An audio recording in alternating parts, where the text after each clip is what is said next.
నమస్తే సాయిరామ్. ఈరోజు బాబాగారి సందేశం అండి. తల్లి, నేనున్నాను అని నమ్మితే కనుక ఒక్కసారి నేను చెప్పే ఈ మాటల్ని ఆలకించు అని అంటున్నారు. నిజంగా అండి, మనందరికీ తెలుసు బాబా ఉన్నారు, మనల్ని కాపాడుతారు, బాబా మనకి సహాయం చేస్తారని అనుకుంటూ ఉంటాము. కానీ ఒక్కసారి ఇలా కూడా ఆలోచిస్తూ ఉంటామండి. ఏంటి అనంటే, ఇంకా వినడానికి ముందుగా అండి, మీకు ఏదైనా కనుక జీవితంలో పర్సనల్గా సమస్యలు అనేవి ఉంటే కనుక, జాతక రీత్యా సమస్యలు కానివ్వండి, తగాదాలు కానివ్వండి, ఇంకా మీకు ఏదైనా కోరికలు ఫారెన్ వెళ్ళాలని కానీ, చదువుల గురించి కానీ, ఎలాంటి విషయాల కోసమైనా సరే ఈ గురువుగారికి ఈ స్క్రీన్ మీద ఉన్న నెంబర్కి ఒకసారి ఫోన్ చేయండి. ఇంకా బాబా అన్నట్టుగా అండి, బాబాని ఎంతమంది నమ్ముతున్నారనేది నా కమెంట్స్లో చెప్పండి ఫ్రెండ్స్. నిజంగా ఆ నమ్మకం అనేది ఎంతవరకు నిజము అనేది కూడా మనం ఒక్కసారి పరిశీలించుకోవాలండి.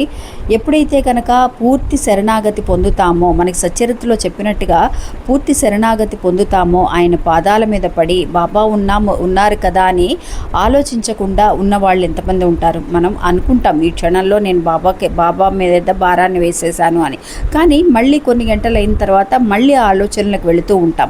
అలాగా ఎంతమందికి అనిపిస్తుందో నాకు తెలియదండి.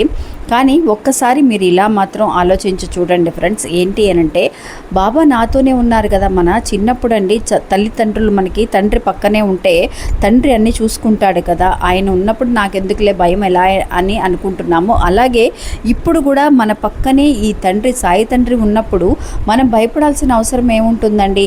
ఎన్ని కష్టాలు వచ్చినా నాకేం బాధలేదు, ఆయన చూసుకుంటారు. ఇప్పుడు అనుకున్నట్టుగా జరగకపోయినా సరే ఇది కూడా ఒక మంచి కోసమే. ఆయనకి తెలుసు కదా, నేను ఆయన కంటే చాలా చిన్నవాడిని, నాకు తెలుసుకోవాల్సిన విషయాలు అనేవి ఆయన నాకు నేర్పిస్తున్నారు అని అనుకున్నప్పుడు మనం అస్సలు బాధపడాల్సిన అవసరం లేదండి.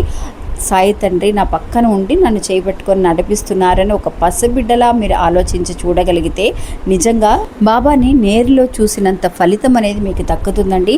ఒకసారి ఇలా అనుకొని చూడండి.